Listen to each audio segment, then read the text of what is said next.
नमस्कार, मी सिद्धी स्वागत करते तुमचं श्रीमंत पब्लिकेशनच्या या स्पेशल शो मध्ये, ज्याचं नाव आहे श्रीमंत टॉक्स. प्रेक्षक हो, तुम्ही 90s मधली गाणी किंवा चित्रपट नक्कीच ऐकले असतील किंवा पाहिले देखील असतील. पण तुम्ही कधी 90s मधल्या कविता वाचल्यात का? त्या वाचायच्या असतील तर तुम्हाला त्या काव्यघनांच्या काठी हा काव्यसंग्रह नक्की वाचावा लागेल.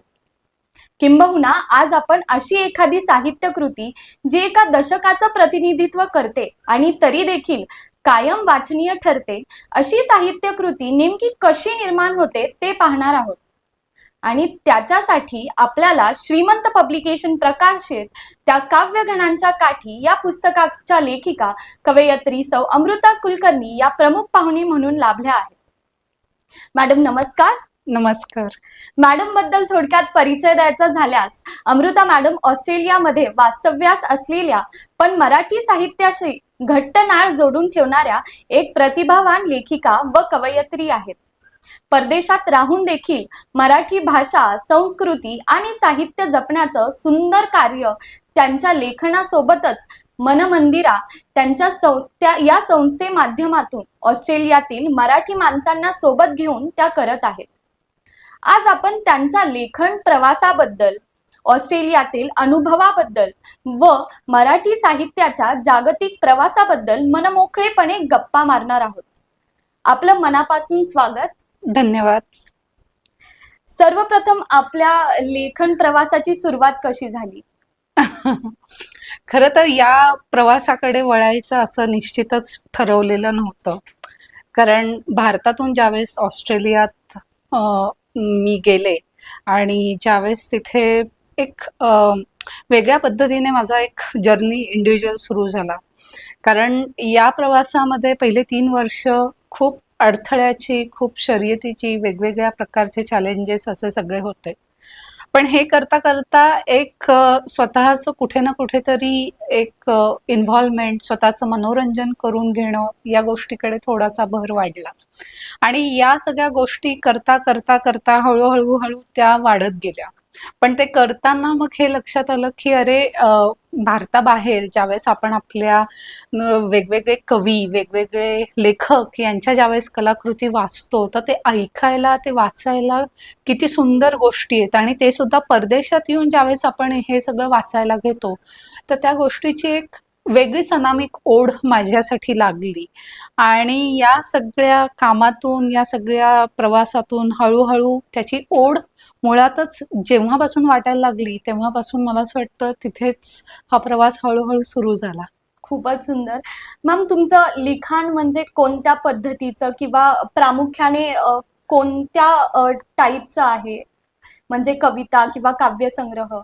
खरं तर कुठल्याही कवीची कविता ही एक पर्टिक्युलरली भाषाशैली घेऊन येत नाही, ती मुळातच जन्माला येते. आणि माझं सुदैव असं की जेव्हा मी माझ्या कविता हळूहळू हळूहळू मी लिहायला सुरुवात केली, तेव्हा मला कळायला लागलं की माझ्या कविता या बोलीभाषेतल्या नाही आहेत किंवा या सर्वसाधारण लोकांना खूप पटकन समजतील अशाही नाही आहेत. त्या एका 70 ते 80 दशकातल्या काळातली जी मराठी भाषा होती, त्या भाषेच्या जवळ जाणारी कवितांची भाषा. आणि हे मी ठरवून कधीच केलं नाही, पण जसे जसे मला शब्द सुचत गेले, जसं जसं काव्य सुचत गेलं, तसं तसं ते पेपरवर उतरलं आणि ती गोष्ट झाली. म्हणजे त्याची ठरवून अशी कधीच बांधणी केली नव्हती. लिखाण झालं तर मग तुम्हाला काव्यसंग्रह करायची संकल्पना कधी सुचली किंवा कधी वाटलं की तुम्ही जे लिहिलंय ते एक प्रकाशित व्हावं? मुळात कविता लिहून असंख्य कविता पडलेल्या होत्या आणि त्याला कधीही पुस्तकाच्या माध्यमातून पुढे आणावं असा विचारही खरं तर प्रामुख्याने केला नव्हता. पण मागच्या वर्षी ज्यावेळेस आपल्याकडे फर्ग्युसन कॉलेज रोडला जे पुस्तक प्रदर्शन भरलं होतं आणि त्या पुस्तक प्रदर्शनामध्ये ओव्हरऑल सगळं एक आढावा घेताना अशी गोष्ट लक्षात आली की अरे हो, आपल्याला मराठीचं अस्तित्व हळूहळू कुठेतरी कमी होत चाललंय. आणि आता त्या मराठीची जागा कुठे ना कुठेतरी इंग्लिश पुस्तकं घेत चालली आहे. प्रत्येक भाषा ही अर्थातच तिच्यामध्ये खूप वेगळी आहे. सो कुठली ग्रेट किंवा कुठली ग्रेट नाही हा मुद्दाच नसतो. पण याही पलीकडे मला असं ज्यावेळेस प्रकर्षाने जाणवलं की बरेच वर्ष या कविता माझ्याकडे लिहून पडलेल्या आहेत, तर एक आपण पाऊल टाकावं का? मे बी प्रकाशक हो म्हणतील, नाही म्हणतील, त्यांनाही आवडेल, नाही आवडेल, पण याच्यामध्येच मला श्रीमंत पब्लिकेशननी खूप महत्वाची आणि मोलाची साथ दिली. सो वल्लभ गदादे जे श्रीमंत पब्लिकेशनचे आहेत, मला असं वाटतं त्यांनी साहित्यामध्ये जे नवीन नवीन लोक आज लिहित आहेत आणि त्यांना ज्या पद्धतीने ते एनकरेजमेंट देत आहेत, मला असं वाटतं त्यांचं कार्य हे मॅक्सिमम लोकांपर्यंत पोहोचवावं. आणि ज्या पद्धतीने त्यांनी एनकरेजमेंट दिली तेव्हा माझ्या डोक्यात हा विचार आला की नाही, डेफिनेटली आता थोडंसं या गोष्टीकडे आपण सिरियसली बघायला पाहिजे आणि एक पाऊल पुढे टाकायला पाहिजे. सो मला असं वाटतं पुस्तक पुढे आणण्यामागे त्यांची प्रेरणा माझ्यासाठी खूप महत्वाची आहे. खरंच म्हणजे खूप लोक, अगदीच भरपूर लोक असं पुस्तकांमध्ये लिहितात किंवा भरपूर असे साहित्य नोटपॅडमध्ये तसेच पडून असतात, पण लोक एनकरेज नाही करत, कोणी त्यांना मोटिवेट नाही करत पब्लिश करण्यासाठी. तर मग ते मोटिवेशन आणि ते एनकरेजमेंट खूप जास्त इम्पॉर्टंट आहे ह्या सगळ्या प्रोसेससाठी. तर एखादी कोणती कविता जी तुमची खूपच वैयक्तिक अशी आहे की खूपच क्लोज आहे, ती कविता लिहिताना तुमची मानसिकता काय होती किंवा काय गंमत आहे त्या कवितेच्या मागे? खरं तर प्रत्येक कविता ही खूप जवळची असते आणि असं सांगणं खूप अवघड आहे खरं तर की कुठली जवळची आहे. पण कारण त्या प्रत्येक कवितेमध्ये काही ना काहीतरी ते भावल्याशिवाय ती जन्माला येतच नाही. पण एक कविता माझ्या अगदीच जवळची आहे, ती म्हणजे समांतर तीर. कारण समांतर तीर मी अशा पद्धतीने लिहिली आहे की आजही आपल्या समाजामध्ये दोन प्रकारच्या विचारधारा आपण बघतो. एक ईश्वराचं अस्तित्व मान्य करणारा आणि एक ईश्वराचं अस्तित्व नाकारणारा. सो ज्या वेळेस हे दोन प्रवाह एकाच समाजात अस्तित्वात असतात, तर मला त्यांच्याबद्दल काहीतरी लिहावंसं वाटलं आणि ती कविता आणि त्या विचारधारेतून मला तो खरं तर ती कविता सुचली आणि मी लिहिली आणि ती माझ्या खूप जवळची आहे. मला हे विचारायचंय की तिकडे जेव्हा तुम्ही गेला तर तुम्हाला जे लोक शिफ्ट झालेत तिकडे, की जे born and brought up in India आहेत पण तिकडे गेलेत कामासाठी असो किंवा शिक्षणासाठी असो, तर मग त्यांचा जो मातृभाषेच्या विषयी जो दृष्टिकोन आहे तो कसा बदलतो? अर्थातच, कारण ज्यावेळेस आपली मातृभाषा एका कर्मभूमीत ऐकायलाही मिळत नाही, त्यावेळेस त्या मातृभाषेत तुम्ही 2 श्लोक जरी म्हटले तरी ते खूप मनापासून प्रत्येकाला भावतात.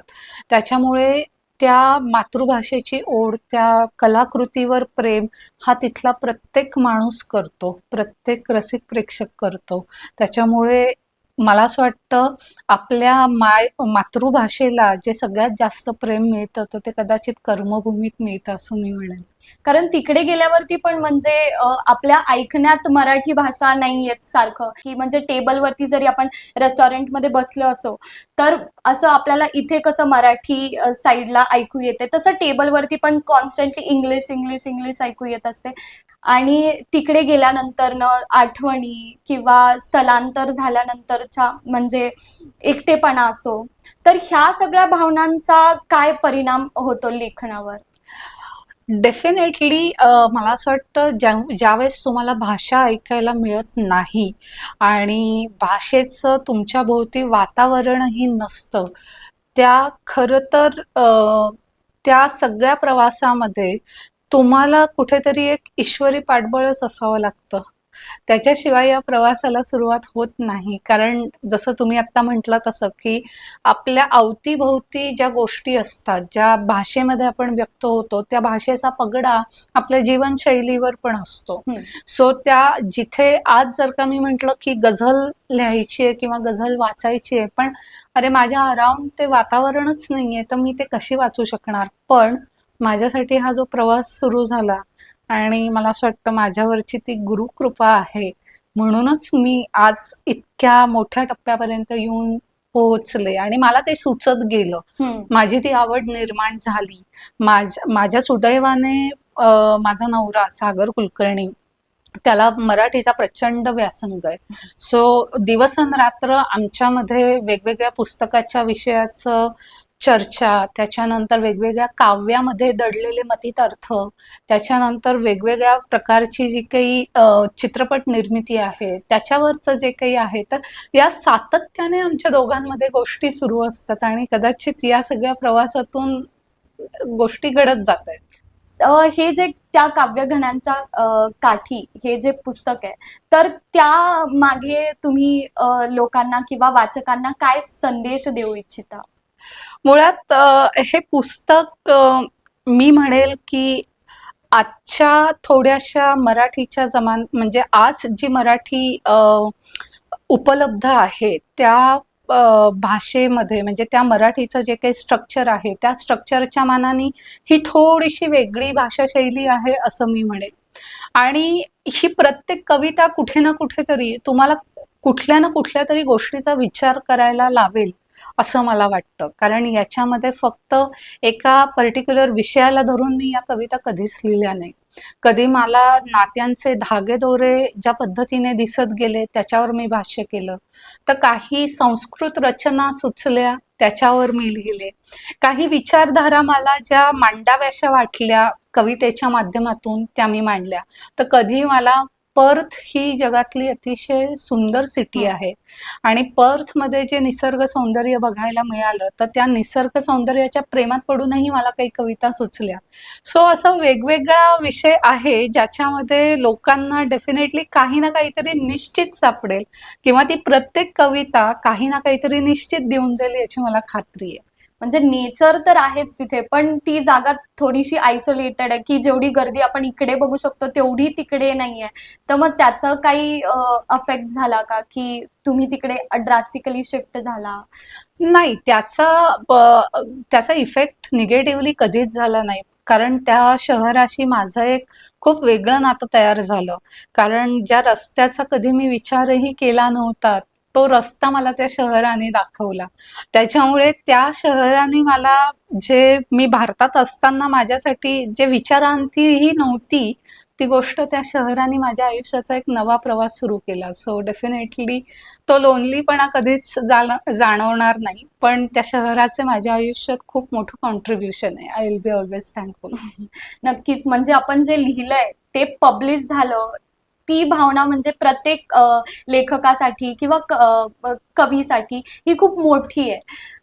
तर मग तुमचं पुस्तक जेव्हा पहिल्यांदा तुमच्या हातात आलं, तर मग ती भावना कशी होती? अरे ती भावना माझ्यासाठी खूप मोठी होती. कारण एवढ्या सगळ्या कवितांना आज ज्यावेळेस आपण साहित्यामध्ये ज्यावेळेस एक पुस्तक निघणं म्हणजे साहित्यामध्ये आपण भर टाकणं, आणि ती साहित्यामध्ये टाकलेली भर ही योग्य दिशेने आहे की नाही आणि ती योग्य आहे की नाही हा खूप महत्वाचा टप्पा असतो. माझ्या मनातल्या मनात गोष्टी असणं किंवा त्या एका कुठेतरी राखीव ठिकाणी त्या गोष्टी ठेवणं हा भाग फक्त माझ्या पुरता आहे. पण ज्यावेळेस मी ही गोष्ट कोणाला तरी देते त्यावेळेस ती जबाबदारी खूप जास्त पटीने वाढते. आणि पुस्तक येणं हे मला असं वाटतं खूप जबाबदारीचं काम आहे. कारण तुम्ही समाजाला काहीतरी देता आणि ते योग्य देताय की नाही ही तुम्हाला खात्री एक नाही 100 वेळा करावी लागते. सो डेफिनेटली खूप ओव्हरवेल्मिंग होतं माझ्यासाठी पुस्तक येणं. आणि त्या टप्प्यापर्यंत मला श्रीमंत पब्लिकेशनची खूप मोलाची साथ मिळाली. त्यामुळे मी खूप आभारी आहे त्या सगळ्या सहकार्यासाठी, त्या सगळ्या प्रवासासाठी आणि त्या सगळ्या मोलाच्या मार्गदर्शनासाठी. तुम्ही जसं बोललात की पुस्तक येणं ही खूप मोलाची बाब आहे. पुस्तक प्रकाशन प्रक्रिया ती तितकी अवघड आहे का? म्हणजे की तुमचा अनुभव कसा होता तुमचा बुक पब्लिश करण्याच्या प्रोसेसमध्ये? अर्थातच मला इतर प्रकाशकांचं माहिती नाही, परंतु श्रीमंत पब्लिकेशन बरोबर माझा हा प्रवास खूप सहज आणि सोपा झाला. म्हणजे मला फार कमी वेळ लागला, म्हणजे माझ्या नाटकाच्या व्यस्ततेमध्ये, कारण 29 मार्चला नाटकाचा प्रयोग होता आणि त्याच्या अगोदर हा सगळा डेटा कंपाईल करून तो सगळा ॲक्युरसीने चेक करून त्यांच्याकडे द्यायचा होता. सो ज्या पद्धतीने त्यांच्याकडून मला एक कॉन्स्टंट सपोर्ट मिळाला, मला असं वाटतं पब्लिकेशन प्रोसेस ही त्यांच्या सहकार्यामुळे माझ्यासाठी खूप सिम्प्लिफाईड झाली. अदरवाईज ती नाहीये. सांगताना मलाही आनंद होतोय की जगभरातील मराठी लेखकांसाठी आम्ही काम करत आहे. म्हणजे श्रीमंत पब्लिकेशन पुणे हे जगभरातील मराठी लेखकांसाठी काम करत आहे. तर तरुण पिढीसाठी साहित्याशी किंवा लेखनाशी जोडलेलं राहण्यासाठी त्यांनी काय करणं गरजेचं आहे? कारण आता आपण बघतो की जे वाचन करतात त्यांची जी संख्या आहे ती फार कमी होत आहे. तर मग एवढे लिखाण होतं, तर मग ते लिहायचं कोणासाठी? तर मग त्यांना तुम्ही काय करणं गरजेचं आहे? काय सल्ला देता? डेफिनेटली एक उत्तम भाषेची निर्मिती किंवा उद्या तुम्ही लेखक व्हा, कवयित्री व्हा, कवी व्हा, हा हा खूप व्यक्तिगत निर्णय आहे. पण ज्यावेळेस तुम्हाला एखादी गोष्ट ऐकायची असते किंवा बघायची असते, तर त्याच्यासाठी सातत्याने उत्तम कंटेंट वाचणं हे खूप गरजेचं असतं किंवा बघणं. म्हणजे मी फक्त पुस्तकांपुरतं मर्यादित न राहता ज्यावेळेस तुम्ही एखादा चित्रपट बघता किंवा एखादी मराठी सिरियल बघता, तर त्या लेखकामध्ये म्हणजे जी काही त्या चित्रपटाची किंवा ज्या काही मालिकेची स्क्रिप्ट आहे त्याच्यामधूनही जे काही भाषा वापरली जाते ती सुद्धा कितीतरी पटीने लोकांच्या मनावर परिणाम करते. सो तुम्ही जर का उत्तमच वाचत गेला तर डेफिनेटली उद्या उत्तम दर्जाचंच सगळं निर्माण होणार आहे.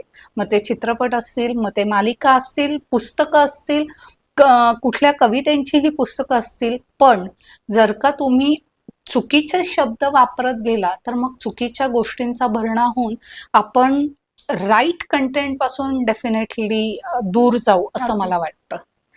पुढे तुम्हाला कोणत्या प्रकारचं लेखन करण्याची इच्छा आहे किंवा कोणतं लेखन तुमचं प्रकाशन वाटेवर आहे का? डेफिनेटली एक पुढचे काही 2 पुस्तकांचा थॉट तर नक्कीच आहे आणि ते कदाचित माझे कथासंग्रहच असतील.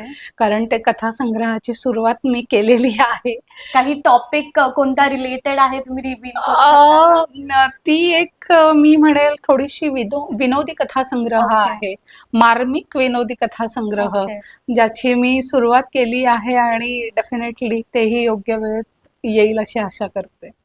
तुम्ही तिकडे जी कम्युनिटी चालवता मनमंदिरा, तर ती कम्युनिटी म्हणजे फक्त वाचकांसाठी किंवा लेखकांसाठी आहे की काय आहे नेमके ते? मनमंदिरा ही मुळातच कला, साहित्य, संगीत आणि नृत्य या सगळ्यांचा कलात्मक प्रवास असलेली एक प्रोडक्शन हाऊस. मी एक त्याचं नाव दिलंय असं म्हणेल, पण मुळातच तो एक प्रवाह आहे.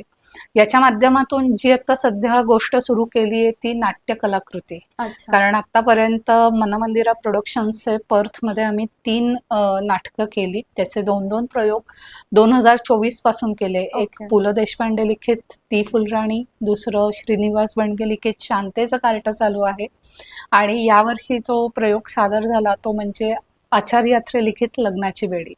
सो याबरोबर आम्ही तिकडे मराठी साहित्य मंचही सुरू केलाय आणि या साहित्य मंचामध्ये आम्हाला खूप आनंद आहे की वेगवेगळी लोक वेगवेगळ्या माध्यमातून त्यांच्या कितीही बिझी स्केड्यूलमधून येतात, त्यांचं वाचन करतात, त्यांच्या आवडीच्या कविता, त्यांचा आवडीचे लेख किंवा त्यांचे कथासंग्रह किंवा स्वतःचं वैयक्तिक त्यांचं जे काही लिखाण आहे ते सगळं घेऊन ते त्याच्यामध्ये व्यक्त करतात. संगीताचा एक अजूनही सेगमेंट सुरू करायचा आहे आणि तो काही वर्षात नक्कीच सुरू होईल. खूपच सुंदर.